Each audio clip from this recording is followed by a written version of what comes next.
In this video, I'm going to show you how to add link to Facebook story. Let's get started. Start by opening your Facebook app. On your Facebook feed, find and tap Create Story. Choose a photo or video for your story.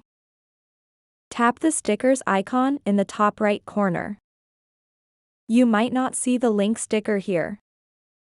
To add it, go to your Instagram app.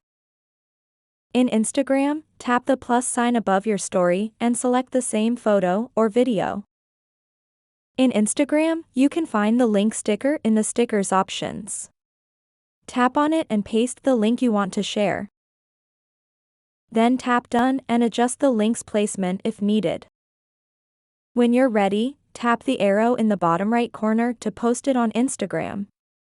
Then, tap Share and Done. Now, go back to Facebook, refresh your feed, and you'll see the story you posted on Instagram on your Facebook account. Tap your story, tap the link, and it will take you to the linked page. And there you have it. If you have found this video helpful, simply leave a like below or subscribe because it helps me reach more people. See you soon.